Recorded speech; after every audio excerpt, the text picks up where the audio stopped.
à tous, soyez les bienvenus sur le plateau de C'est le Sud. Ravi de vous y retrouver comme chaque jour.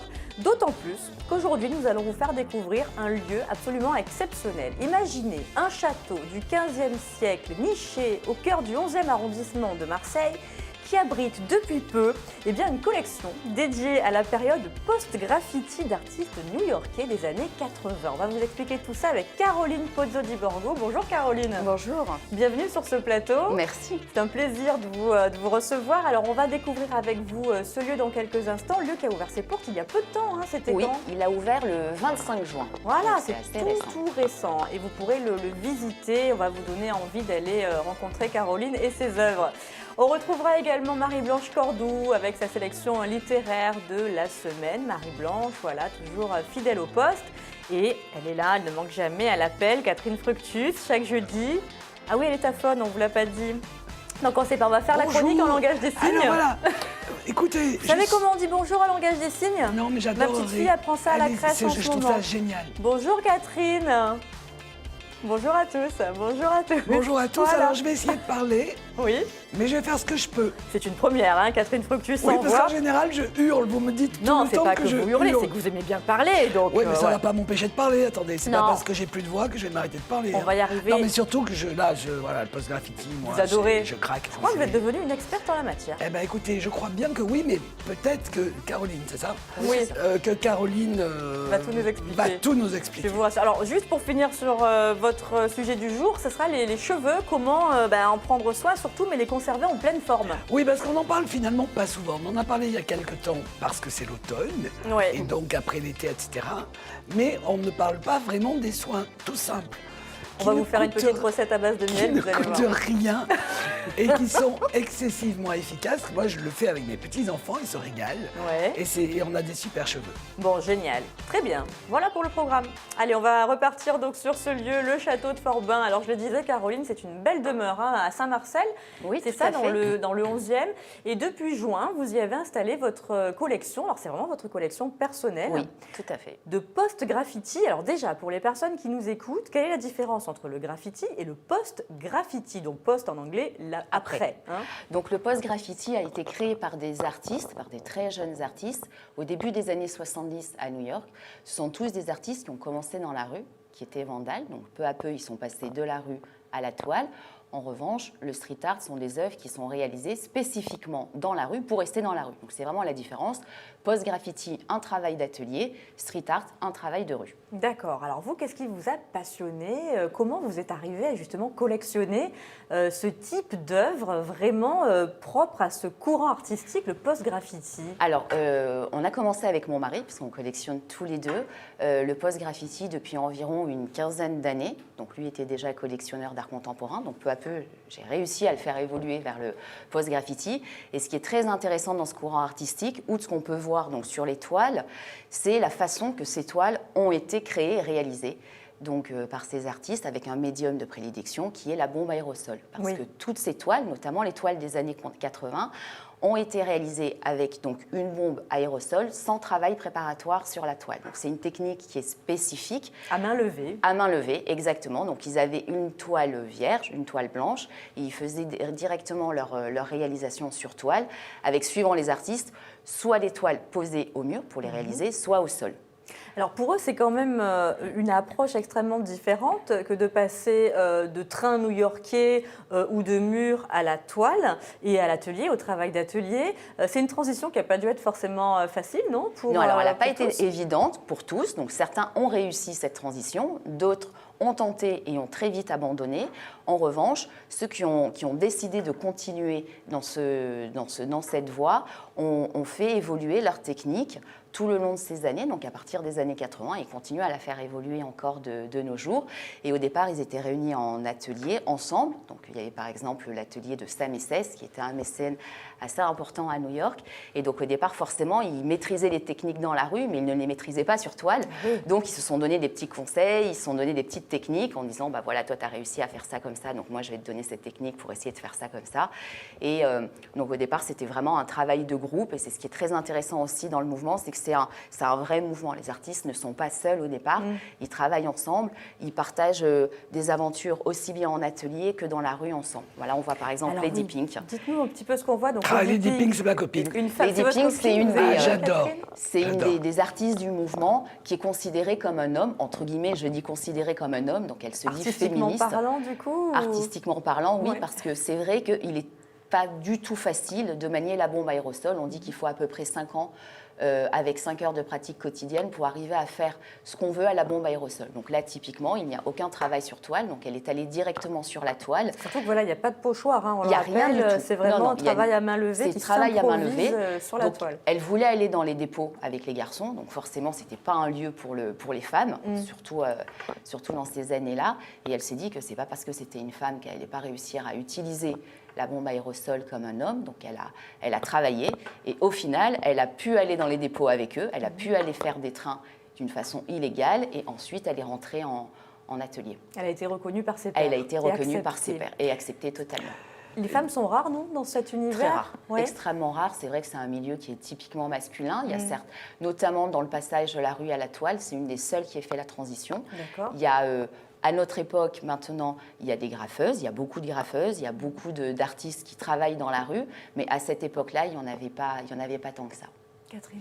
Ce que je trouve formidable dans ce que vous êtes en train de faire au château de Forbin, c'est qu'en fait, quand on parle post-graffiti, effectivement, on parle des tags dans la rue qui pourrissent nos rues, alors que lorsqu'on voit ces toiles-là, ce sont des vraies œuvres d'art qui peuvent peut-être choquer certains de nos contemporains, mais comme Dali ou Picasso choquaient à leur époque. Et quand on voit le travail de ces artistes, moi j'ai une passion, par exemple, pour Dondi White. Je trouve que ce qu'il fait, c'est exceptionnel. Elle se connaît, hein, notre Catherine Frugal. Oui, là, j'avais vu. Ah ouais, j'aime bien. Vous êtes bluffée, hein. Ramenzi, Futura 2000, Oh là là. voilà. Mais bon, mais Dondi White, pour moi, et Lady Pink, parce que ce sont des vraies œuvres d'art. Et je trouve que c'est dommage. C'est une autre qu'on ne- avant-garde artistique des années 80, et c'est ça qui est intéressant. C'est-à-dire que très souvent, on pense que l'art est fait d'une certaine façon pour être dans certains lieux. Et eux, en gros, ils ont mis un gros coup de pied dans la fourmilière. Ils ont dit, d'accord, on est des gamins, on vient des ghettos et on va vous prouver qu'on peut faire autre chose. On n'a pas forcément fait d'études, on n'a pas forcément une culture artistique extraordinaire quand on a 15 ans ou 16 ans, forcément. Et ben, malgré ça, on va rentrer dans des galeries, on va exposer dans des musées et on va faire partie de manifestations d'art contemporain importantes, telles que Art Basel ou la Biennale de Venise. Et c'est vrai que ce n'est pas forcément l'idée qu'on en a quand on parle de Voilà, c'est graffiti. ça, le grand Tout à public fait. ne sait pas. Alors que vraiment. Oui, c'est pas considéré comme un art noble, finalement. C'est Exactement, ça, c'est ça. aux Donc yeux c'est en des train de gens. changer. On essaye de faire en Ouais. sorte que ça change en proposant donc notamment le château de Forbin pour Ouais. que justement cet art-là qui n'est pas forcément connu du grand public, maintenant il y a un lieu qui est unique où on peut tout le long de l'année venir voir des œuvres de cette période-là des années 80. Alors moi, j'ai essayé d'aller visiter le château de Forbin cet été. Vous J'ai n'êtes pas jamais parvenu. réussi parce qu'en Pourquoi fait, les rendez-vous se prennent par mail. Oui, c'est sur rendez-vous. Alors, on va c'est vous sur expliquer, mais c'est sur rendez-vous. Ouais. Et on a fait le choix de faire des rendez-vous en petits groupes, donc entre 10 et 15 personnes. Même après le Covid, ça restera comme ça. Parce qu'on estime que c'est un mouvement qui mérite des explications. C'est vrai que si on voit une toile, si on fait l'école des beaux-arts, on se dit oui, c'est vachement facile ce qu'ils font. Au final, il n'y a rien d'innovant. Oui, En mais revanche, il faut recontextualiser il faut tout ça. recontextualiser, exactement. En revanche, ce qu'ils font avec une bombe aérosol, d'où ils viennent, l'histoire, c'est pas du tout la même. Donc c'est important d'avoir un moment privilégié avec les visiteurs. Et c'est pour ça qu'on a décidé, et on restera sur ce format, des visites en petits groupes. Et ce ne seront que des visites commentées. Donc il y a un numéro de téléphone qui s'affiche, n'hésitez pas.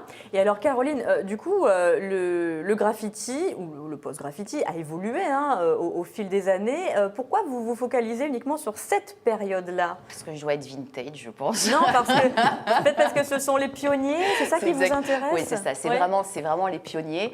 Et c'est eux qui ont créé, donc, notamment la culture hip-hop. C'est-à-dire que c'est eux qui sont à l'origine de ce qu'on peut appeler aujourd'hui la culture hip-hop. Dont la musique, hein, bien Alors, sûr. la musique, Ouais. la mode et la danse. Ouais. Donc certains ont été que sur toile, d'autres ont été sur toile et ont fait les premiers sons de hip-hop et de rap. Certains ont été sur toile et ont participé à la création du breakdance. C'est vraiment un univers artistique dans une globalité où c'est vraiment une culture qui est la culture hip-hop avec des ponts entre la musique, la danse.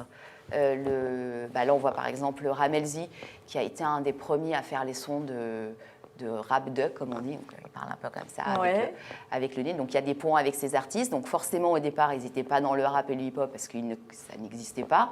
Donc ils étaient dans d'autres courants musicaux. Mais c'est vraiment un univers avec tout un ensemble. Là, on a Delta 2, par exemple, qui a été un des premiers à créer le lettrage en 3D. Donc lui a fait sur toile dans les années 80 ce qu'il faisait dans la rue. Exactement. Donc le lettrage de rue, il l'a remis sur toile. Et là, on est sur une toile du début des années 80. Moi, je trouve ça fabuleux. C'est très bien, le lieu est formidable. C'est magnifique. C'est Don Lesh, donc il a été un des premiers à faire une invasion dans les rues de New York. Donc là, on était en 83 et c'est une œuvre qui a été exposée au Brooklyn Museum. Il y a beaucoup de copies quand même aujourd'hui de ces artistes. The Space Invader. Ah, il y en a un d'ailleurs en ce moment là. Non, mais c'est pas une copie. Ils font tous référence à une culture qui, en l'occurrence, était la culture des jeux vidéo. Ils s'en inspirent. Là, c'est Coolcore, par exemple, donc il va venir en résidence. Alors justement, je voulais parler des résidences, puisque l'objectif également de ce lieu, c'est d'y accueillir des artistes en résidence. Alors, ça a dû être repoussé, forcément, malgré... on ne va voir les Américains, donc voilà, de ce côté-là. les conditions qu'on connaît, et du coup, l'impossibilité de faire venir des Américains en France. Alors, si tout va bien, octobre, donc c'est l'artiste Daze, qui devait venir au mois d'août, qui va venir en résidence pour entre 15 jours et 3 semaines. Et après, donc c'est vrai que l'intérêt de cette résidence, c'est de voir comment est-ce que l'artiste va vivre cette résidence. Donc dans un château, dans un lieu historique, et aussi de vivre avec les œuvres de ses amis, de ses ennemis et les œuvres qu'il a également produites dans les années 80.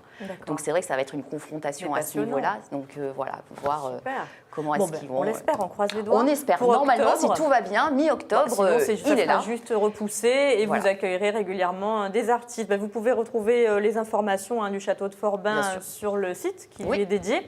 Et puis, pour les visites, le numéro qui s'est affiché tout à l'heure pour les rendez-vous. Merci beaucoup, Caroline. Merci beaucoup. Et bravo pour ce lieu. Merci. Allez, on va à présent retrouver Marie-Blanche Cordoue. Marie-Blanche Cordoue pour sa chronique littéraire, comme chaque semaine. On la retrouve, elle est là, Marie-Blanche. Bonjour Alexandra, écoutez, je vais bien. Il fait beau, tout va bien, c'est la rentrée, donc tout va bien. Voilà. Oui, on est plutôt pas mal. Alors, on a hâte justement de connaître votre nouvelle sélection pour nos soirs de fin d'été. Alors, pour cette semaine, justement, ce sont des livres sur les femmes. Alors, voilà. Et écrits par des femmes. Alors, le premier, c'est un premier roman. Ça s'appelle « Dans son ombre » de Talibanière aux éditions rédactives. Alors, les éditions rédactives, j'étais venue vous présenter la maison d'édition, elle est aixoise, et c'est Maëlys Père qui est la directrice de la maison d'édition et qui depuis m'envoie régulièrement des bouquins, et donc je me régale, j'apprécie les premiers romans qu'elle met en avant. Donc ici, Talibanière, elle est de Rousset, je pense qu'elle est d'origine corse, elle a à peu près 36 ans, et c'est une jeune maman, et elle a pu maintenant mettre en avant sa passion qui est l'écriture, en même temps qu'un autre domaine que je vais vous dire, puisque ça parle de course automobile. Est-ce que vous aimez la course automobile, Alexandra? Alors moi, je vais vous avouer que pas spécialement. Non, je vais être très honnête avec vous, pas spécialement, non. Alors, je vous rassure, moi non plus.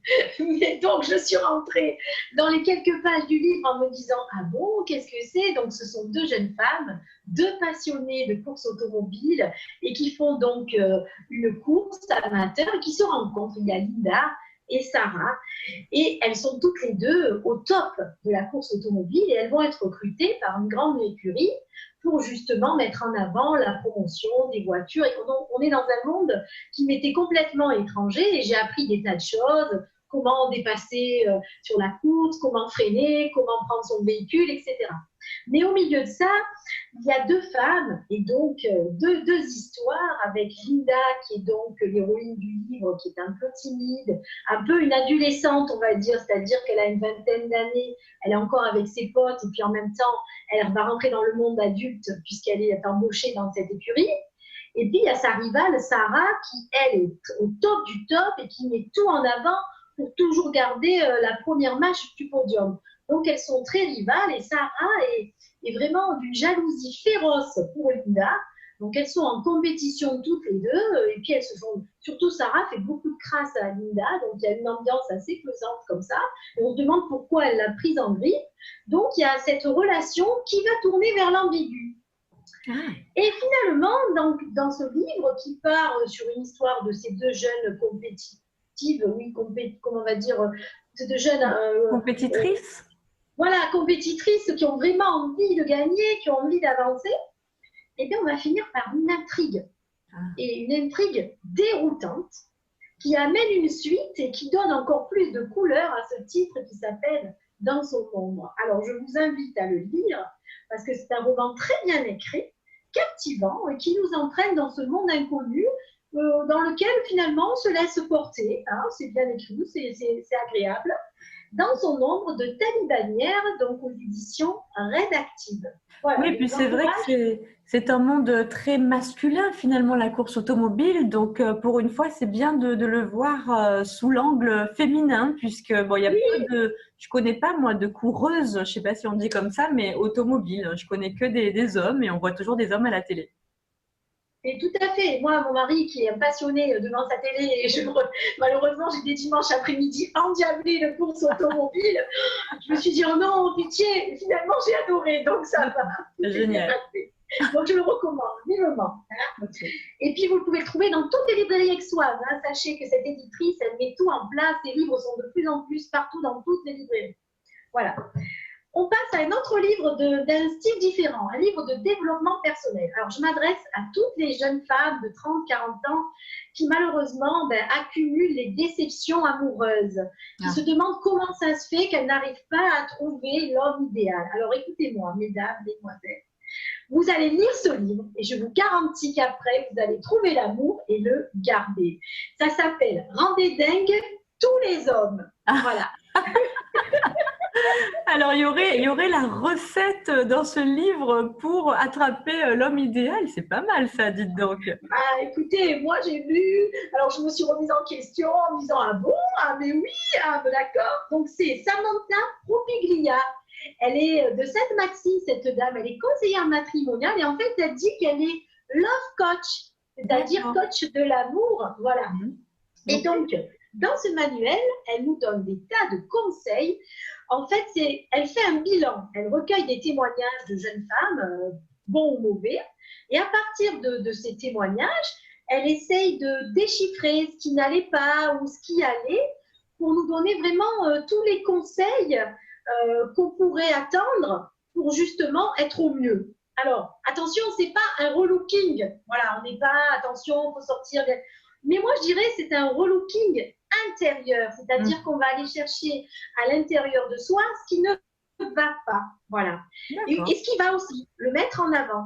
Et bien sûr, il y a des conseils vraiment super comme se libérer de tous les sentiments négatifs qu'on peut avoir, comme les rancœurs, comme l'amertume, tout ça qui font qu'en fait, ça nous aigrit et ça nous, finalement, entraîne vers des situations qui sont toujours les mêmes. Parce que peut-être on attire ce genre de situation quelque part. Donc n'oublions pas, Marie-Blanche, que les hommes doivent également se remettre en question, très certainement, dans l'échec des relations. Moi, j'attends le tome Rendez dingue toutes les femmes. Voilà. Parce que je suis entièrement d'accord avec vous. Si on fait un travail sur nous, les femmes, il faut aussi que les hommes le fassent. Hein, on est d'accord. Bien sûr. Bon, en tout cas, c'est sympa comme idée, c'est rigolo en plus. Alors, il faut savoir que Samantha Propiglia est une youtubeuse confirmée. Elle a 60 000 abonnés. D'accord.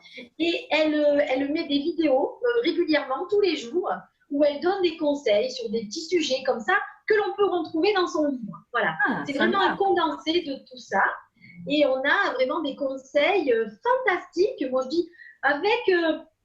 à chaque fois, elle part vraiment d'un sujet, d'un témoignage. Donc vraiment, je vous le recommande. Samantha Propiglia, Rendez dingue tous les hommes, attirez l'homme de vos rêves en devenant irrésistible. Waouh, quel programme! Merci beaucoup Marie-Blanche pour cette sélection de la semaine. On vous embrasse, on vous souhaite une bonne semaine à venir et puis on vous dit à bientôt, la semaine prochaine. À très bientôt, merci, au revoir. Alors, ma Catherine, prendre soin Oui, de ses mon cheveux, Alex, c'est oui. très important. On l'a vu pendant le confinement, c'était le On l'a vu, désespoir de tout le monde de ne pas pouvoir aller chez son coiffeur Oui. se faire chouchouter. Alors, vous allez nous expliquer comment on peut faire Mais soi-même. des choses toutes simples. Ça, déjà, je vous l'ai dit 1000 fois. Ouais. Je suis sûr que votre grand-mère vous l'a dit.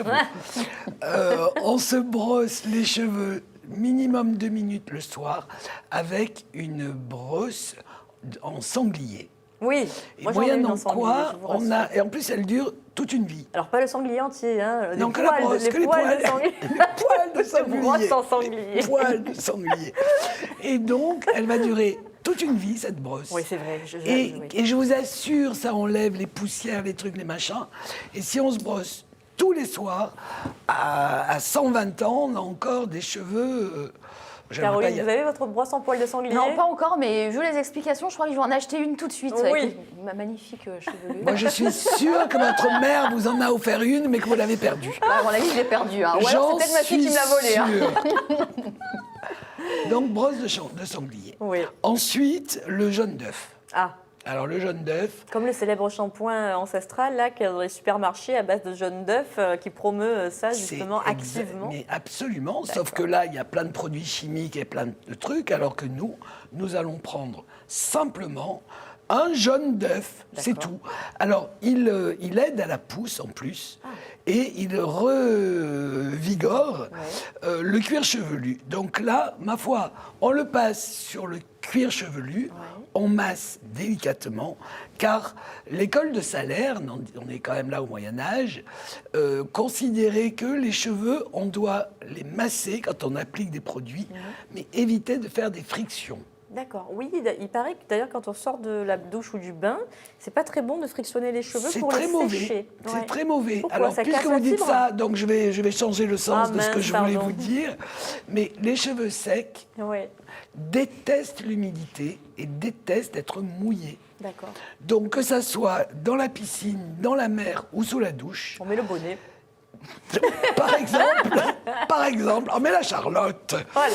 Alors, soit on met le bonnet, soit dès qu'on s'est lavé les cheveux et qu'on sort de la douche, on essore le plus possible, mais sans les tordre.